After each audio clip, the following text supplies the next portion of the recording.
Forget frequently asked questions. Common sense, common knowledge, or Google. How about advice from a real genius? 95% of people in any profession are good enough to be qualified and licensed. 5% go above and beyond. They become very good at what they do, but only 0.1% are real geniuses. Richard Jacobs has made it his life's mission to find them for you. He hunts down and interviews geniuses in every field: sleep science, cancer, stem cells, ketogenic diets, and more. Here come the geniuses. This is the Finding Genius Podcast with Richard Jacobs. Hello, this is Richard Jacobs with the Finding Genius Podcast. My guest today is Marcus Freudenmann. He's the founder of trulyheal.com. trulyheal.com. We're going to be talking about cancer therapies, and he's also the producer of a documentary called Cancer is Curable Now. So we're going to talk about his work. So Marcus, thanks for coming. Thank you for inviting me. I'm very excited to be here. Yeah, growing up, I never, I heard the word cancer and I knew it affected people, but it never really was it never really loomed large in my life until, I got thyroid cancer, and hopefully now everything's okay. And then my mom has it, and now it's everywhere. I see so many people have it. So the work you're doing obviously is going to impact billions of people. Tell me a little bit about your history. How did you get into this? Well, it's probably like everybody. You meet. My best friend was diagnosed with cancer, and German. I have that mentality. We can fix it. Bob the Builder. It's just I started out with my wife together to find cures and treatments and therapies and do research, and we invested a whole lot of energy and ideas and research, and it started out, with a complete passion that we can do it. And then we ran into problems that the oncologists didn't accept what we found or what we brought back. Then Jeanette was getting very scared. The whole concept of if you don't do chemotherapy next week, then you'll die. And just, you get all of a sudden into a world that you never knew before, and it's all fear-based. Yeah. And we, on the other side, were very proactive and looked for solutions. And Jeanette was in that medium half between. And we found that we were stressing her just as much as the oncologist did with our no, say no, say no. So it just became a kind of a battle against time. And in the end, she submitted to chemotherapy. And because her detox pathways were very, very bad, she was compromised already. The third treatment, the third round was already enough, and she passed away. And that left us sitting with a huge amount of information. And right afterwards, another friend was diagnosed. And I thought, maybe he is the beneficiary now of all our research. And I had found, GCMAF and SEACT and Laetrile and this and that and high-dose vitamin C, and I found so many things that I had ordered, and CBD suppositories and everything that was announced to be helpful. And he was actually willing. So we started out, and always with those remedies, we expected the reversal. And it's kind of frustrating when you put so much hope into something and then nothing changes. And no effects and no possibilities that it would just even change. So for me, it was kind of very demoralizing. At a certain stage, I said to Sabrina, you know what? We've bitten up way too big a chunk here. Who are we to find the cure for cancer if the whole world doesn't find one? And the more people I spoke with, the more I realized that, well, everybody we spoke with that had cancer had tried everything. They had followed down every line, whether it was, vegan food, and then the other one was on a paleo diet. The other one was on a ketogenic diet and was starving the cancer. And in the end, they still didn't really make it, or it was a dragged out, long effort, a huge effort to get rid of cancer. And I never forget, we started out, I packed up the whole family, bold, brave move. We said, we travel around the world and we find the cure. And we took all 4 children with us and traveled for almost 3.5 years around the world, staying in clinics, learning with doctors, shadowing checking all the treatments, doing the treatments ourselves, testing out how they would work. And that's how the documentary came about. But still, I think cancer is extremely humbling. It's not something we can just wish away or blow away or find a treatment that it goes away. It's actually a process.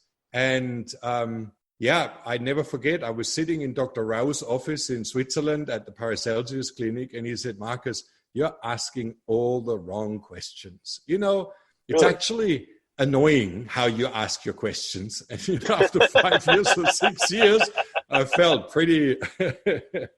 It wasn't what I thought I would eat. You must have thought you were very knowledgeable. So what happened then? I thought so. He said, well, you know a lot, but you still ask stupid questions. And every time I caught breath and I was asking my next question, he said, oh, another one of those. He threw me off my game so badly. He said, Marcus, look, let's start in a completely different context. I have here 3 cancer patients. They all have breast cancer. They're all about the same age.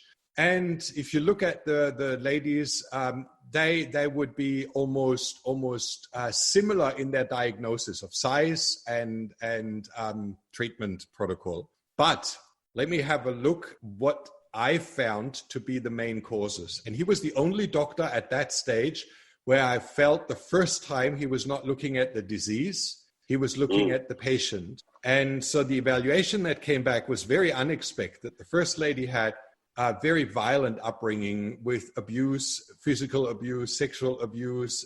She had very little self-regard, self-respect, was in a bad eating habits.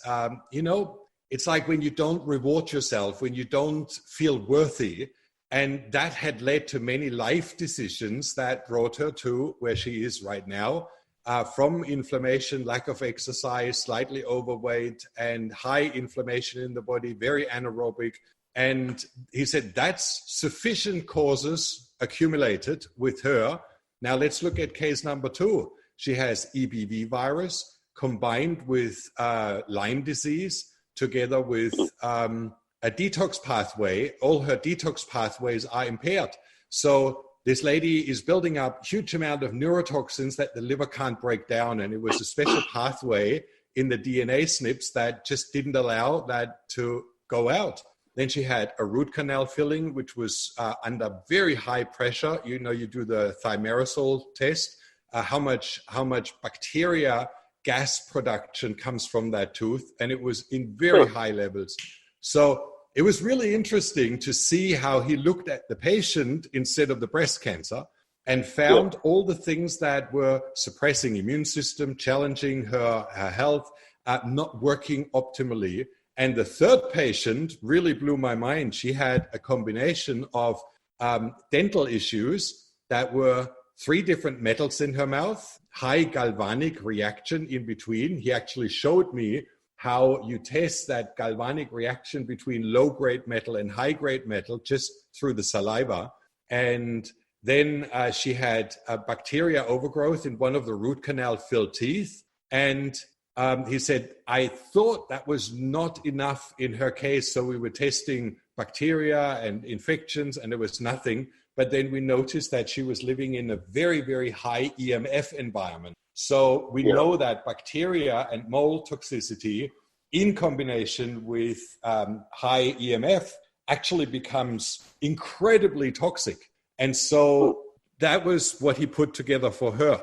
So he said, look, treatment protocol for the third lady is shielding out of EMF and cleaning up her teeth and getting rid of the bacteria overgrowth from the tooth. And when you put mercury together, for example, and bacteria, especially the very fine bacteria from root canal, they convert that bacteria load into dimethylmercury, which is deadly within days.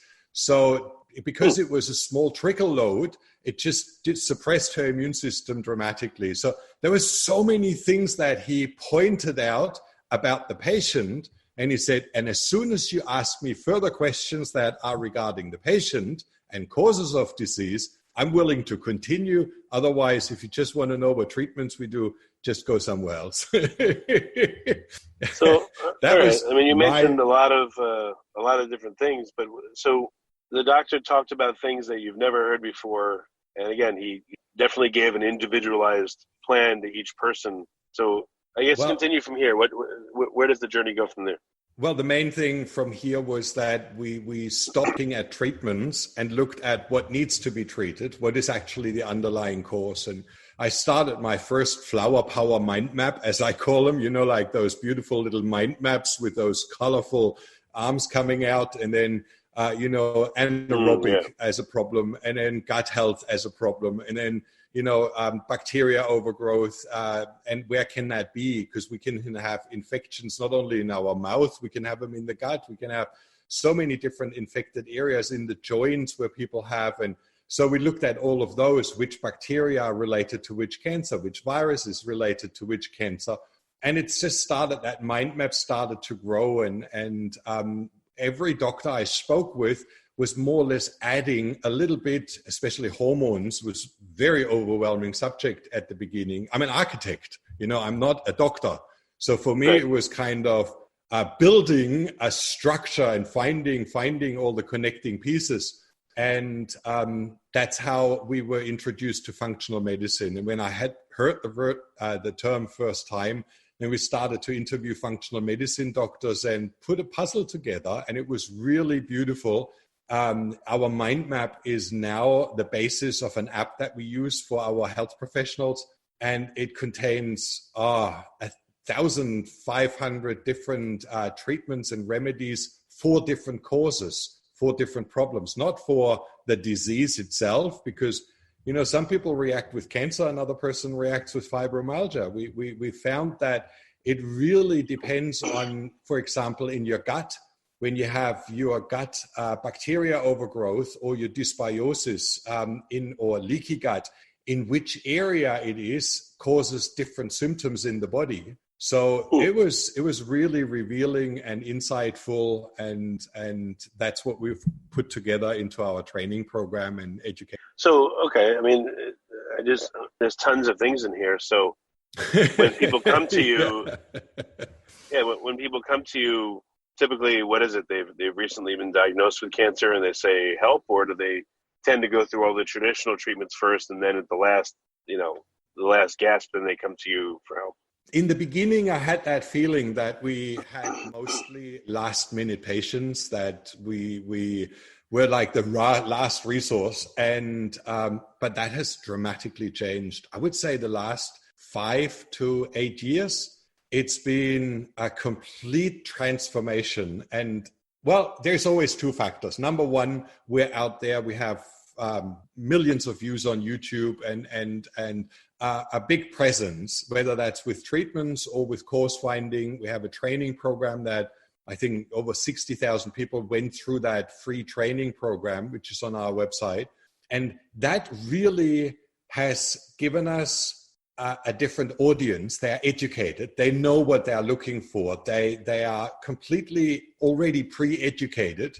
In the beginning, when we came out first, I think we were just fitting into that area of let's find a cure. And then our documentary was showing hypothermia and different treatments that they do in Europe. So that was like a start. But we're now known as a course finding company, as a course finding evaluation company. And that has changed the people that come to us. It's a lot more educated people and people that know that it's many things we need to correct before we can get rid of cancer. So, I mean, there's many different types of cancers. Again, when someone comes to you, how do they orient in the course? What do they look at first and next, and where do they go from there? Okay, let's first talk about the approach that we have. It's when you come to our website and you go, and I've set up a special page for you. It's trulyheal.com/genius. I love that. I love finding genius. Your title is really good. So trulyheal.com/genius. And if you go there, it has a free training program. It's a 6-part training where we go through some of the key elements that we found to be important to look at, to address. And we've broken them down in different sections. Like our whole logo is designed to focus on all areas of life. So we first look at physical imbalances, physical problems, inherited weaknesses. How is your liver pathways or hepatic pathways? How is your renal system? How is your digestive system? And we look at that from a symptomatic pathway, like how is your digestion? How does your poo look like? And how regular and whatever. We go through a questionnaire and an evaluation process in regards to gut health, in regards to infections, in regards to high inflammation. And by doing so, we determine which areas of your health are compromised. Because a lot of people say, well, I live very healthy. And then when you dig into their lifestyle, it's like me saying I live healthy, and it's a joke. Cheat right, left, and center. Ooh. And that's what most people do. They have blind spots, real significant blind spots where they just don't know that they cause harm to themselves. So by going through those 7 videos, it's 6 in the program, but it's 10 with real deep information on what does it mean to have DNA impairments. How can you test them? And then what could be infections? What are the symptoms of infections? If you suffer from those, then what can you do? So it's a training program. And for us, it's more or less an education for patients to know what to ask their doctors, what to work with their naturopath. So it's not that we want to treat them. It's more like giving them a roadmap, what to look out for. And those who say, look, I see what you teach has sound background.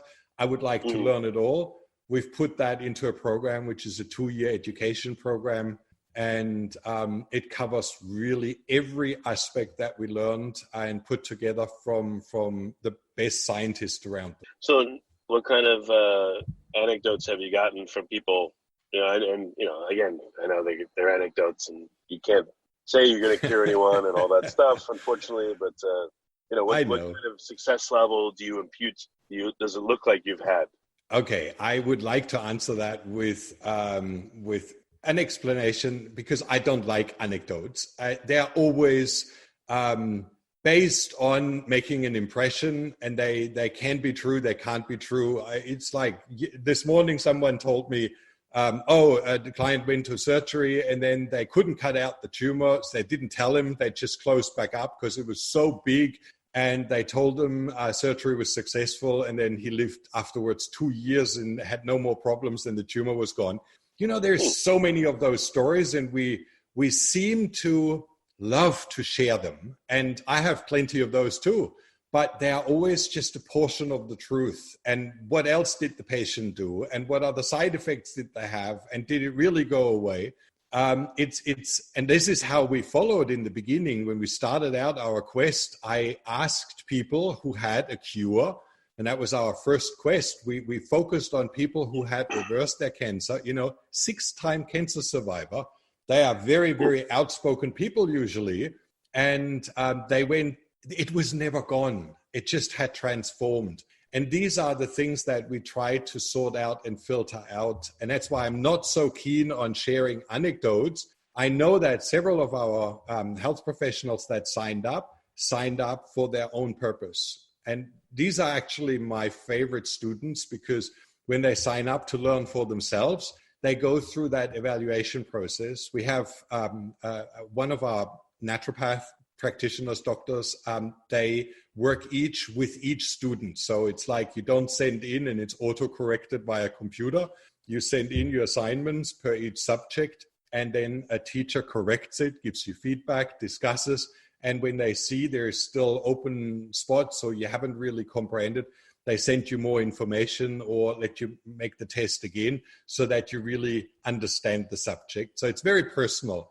And a lot of our students have used that for their own purposes. So they use themselves as a patient, or their mother or their uncle, and find all the causes, how to change them, what kind of treatments are best, what kind of supplementation.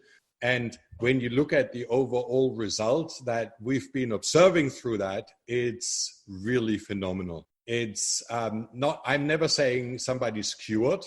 They are still alive. And I think that's really the main thing. And they live a very prosperous, or fulfilling life, because we all have to die somewhere of something. And that's why saying it's all gone and now it's all perfect is kind of not true. Okay. Has what you found seemed to work for many different types of cancers, or is there a select number that it seems to work better for than others? And what can you say? What things have you noticed that are different? I can say that solid tumors are far easier to treat in regards than blood cancers, for example. Blood cancer, we actually recommend the use of chemotherapy and then complementary treatments to reduce the side effects. And that seems to be working really well. With solid tumors, we can go quite well without or with very low dose chemotherapy if the patient chooses so, or if we work with a good oncologist that is actually open to supporting all the side effects and get rid of those. But in general, if a patient says, no, we don't want to use any treatments, the success rate is actually really phenomenal. And it's always hard to say when you have a patient that should be dead 8 years ago and they're still around. I think that's a huge success and they're doing really well. So Dr. Rao gave me an answer because I was asking him the same. What do I do about breast cancer? And what do I do about colon cancer and rectal cancer and pancreatic cancer? And he said, again, we're back at treating the disease, which is just a weak part of the body, which is a weak position within your body where it will settle. It might have been just an area where your blood supply, your oxygen supply is very low, or where a high toxic burden was to the system, or where you have DNA inherited weaknesses. So where it settles, where it happens is actually not really our focus. Our main focus is what drives it. And there is 3 different types that we found. It's that body can't repair and heal, very often related to deficiencies, low zinc, iodine deficiencies. There's people, when you look at their readouts, when we do a full blood test, they are starved. And Dr. Burton Goldberg said it so nice, we live in the land of plenty, yet we're starving to death. And that's based on our food intake, the bacteria that we inherited and that we cultivated that can or cannot subtract certain nutrients out of the food. We know that it's a symbiosis. Our biome is just as much important as our to pull out nutrients than what we eat.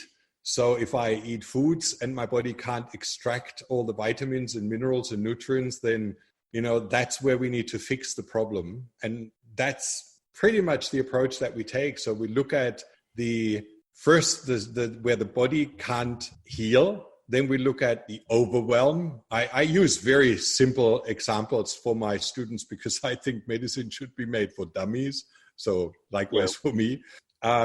When we look at an immune system, I have 1 million soldiers and I take 100,000 to deal with my infections in my knee and toenail fungus. And then I take, 500,000 for my leaky gut, where I squeeze out undigested proteins and bacteria 3 times a day, every time I eat, into my bloodstream. And they need to tidy up and care for that. And then they have probably a dental problem or bacteria overgrowth, and then they have Helicobacter pylori. If I take my 1 million soldiers and I deal with all those things at the same time, and then something like a coronavirus comes along, and then there's not enough soldiers to deal with it. And they will always take priority of the most life-threatening issue and leave everything else alone. And we found that when you have leaky gut, it's an ongoing stress level to the system. So it ignores infections, it ignores a cancer growth because it needs to deal with a more imminent threat at that time. And that's why seeing it really from a practical side and looking how I can take those burdens out of my system so that I have the full immune support to deal with what I actually wanted. So, okay, are there any therapies that seem to predominate when people have cancer? Is it EMF exposure just almost always seems to be present? Is there any commonalities based on what you found? Not really. There's people who have no EMF response at all. We thought at first that it had to do with the heavy metal load. If somebody has high heavy metal exposure, that they would respond more to EMF, but it doesn't seem to be the case. We have quite. It's always like a huge variety, but it didn't correlate directly. What we found is that all people who have high bacteria overgrowth or viral infections like EBV or HIV or herpes, that they respond to EMF even worse than the heavy metal patients. And mold exposure, for example, even if it's been in the past, a lot of people, as soon as they were exposed to mold, it stops all their detox pathways. So they accumulate more and more toxicity. So there are certain things that we focus on and look at.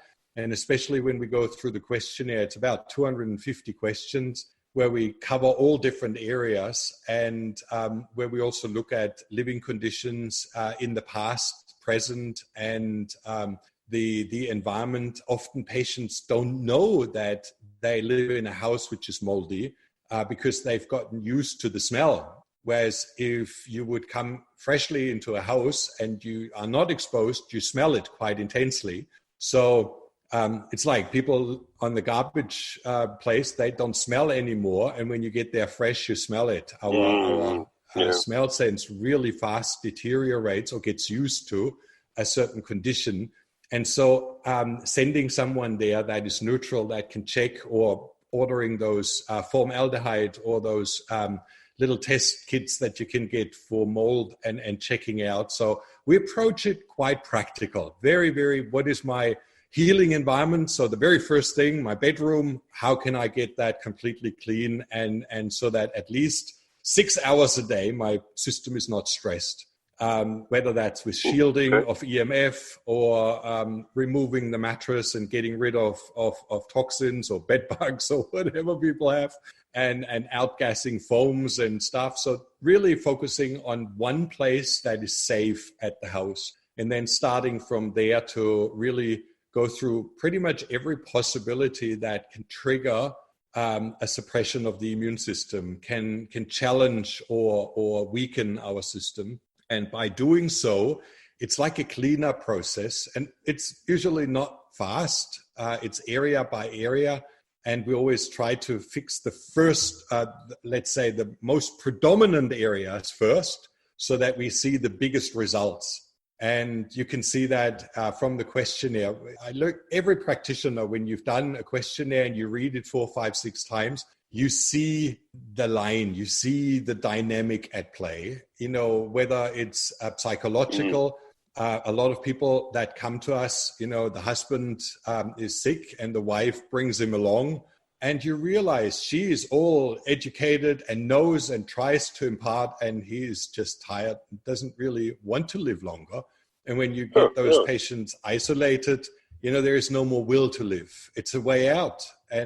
Or life is too overwhelming, or responsibilities are too big, or, you know, too much work and not much joy. And you can find that and tired of life. So that's one of the first aspects that we look at. Is the patient actually really keen to get well? Then we look at how do they talk to themselves? Is there any kind of, self-love, self-appreciation? I always aligning with breath and when you get stressed or nervous, just to sit down and breathe and support my system and send, you know, life force into me, because oxygen is probably the most important. How many patients look for their breath? Shallow breathers, stress breathers, and, you know, like that constant panic, instead of relaxing and taking oxygen in, which we know is a key factor for angiogenesis and for, preventing the spreading of cancer. So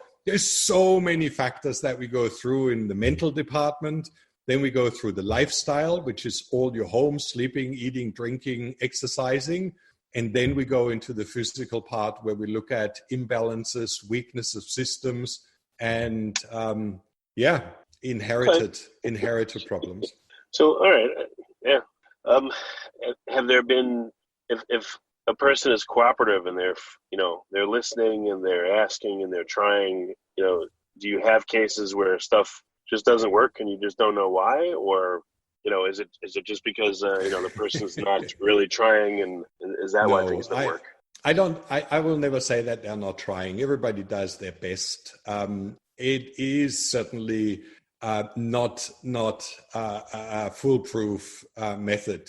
We had patients where a young fellow came to me, I never forget, and you can see the problem. You can see what's wrong, total fanatic, total panic, doing every treatment 3 times a day, up to 5 times a day to kill the cancer, that. And he did his best, but he wasn't able to chill out or to relax. He couldn't get his family affairs in order, with his wife. There was a lot of disharmony. And it's not that he didn't try, it just didn't work out. It was maybe not meant to be. From an outside perspective, I think a lot of doctors see that. And it's easy to say to someone, chill out, don't stress that much. Let's do a breathing exercise. Yeah. And they try, but it's like me trying to meditate. My mind is always there. It's like, I have to accept it as a constant companion, even during meditation. And it's not easy. And to change ourselves in eating habits and lifestyle habits, they do their best, but maybe not consequent enough. So I'm not saying it's a weakness of the person. I just say we don't have a foolproof method. But we've been able, and this was just, for example, when we look at leaky gut, we know leaky gut is a serious problem, and it's the cause of so many other problems and so many other immune suppressing problems that it's something we really want to focus on. And when we go through, we did with our students, we buy in bulk a glucose mannitol, that leaky gut test, and then we sent that out to everybody, and they do the test before. Then we go onto a program to find out what changes afterwards. So we go for an 8-week ozone program, for example, ozone rectal insufflation. And then we send everybody in their test results again and check, has it improved? And for 80% of us, it's improved by over 50%. So that was for me like, yay! I was totally excited. I can't call this as a test internally. We didn't document it. And I think we should. But it's always, as soon as you need to do that, you need someone who has knowledge on how to present papers on all of those things, and a study group, with double blind. It just makes it all very, very complicated. But for us, it was a huge success. And we had all the before and after readings. And all we did was go onto an exclusion diet. It was just very simple steamed vegetables with a little bit of meat for those who wanted, but it was just stir-fried, slightly blanched, and mostly vegetables and no nightshades. And that's what we did for 4 weeks. And then we had the test before and after, and the results were absolutely overwhelming. And that's when we all said, okay, that's something we can recommend to our clients, and that's what we can help to go through that process to really restore and heal their gut, and then add the right supplements to it, add the right nutrition to it, and build up slowly so that we've taken that burden out of the system. And then we focus on the next. Okay. Well, very good. Well, Marcus, so where can people go to get the program? Is it, it's online, they could be anywhere, or are there only certain places, or only in Australia, or where? Since yesterday, I have all countries around the world in our student group. So yesterday, Ireland signed up with 2 students, so I was really excited. We've made that map in the office where we put all the pins where students are, and we had 3 or 4 students in Iceland, and then in Scotland, and in England, and then now Ireland has joined as well. So we really, from South Africa, Namibia, Japan, everywhere students. It's really beautiful. We have a quite high percentage. It's about, I would say, 15 to 20% of doctors, MDs, that join the program. And for them, it's more or less fast tracking the learning process. I don't think we have new things or different things, or sometimes it's new, but because it's practiced in Germany and not in America, like hypothermia, for example, fever therapy. So we teach all of those different treatments that we learned in all countries. We teach about, different detox things that we learned in India and in Japan. So it's not a clean-cut one country solution. I think it's a global solution that we put together.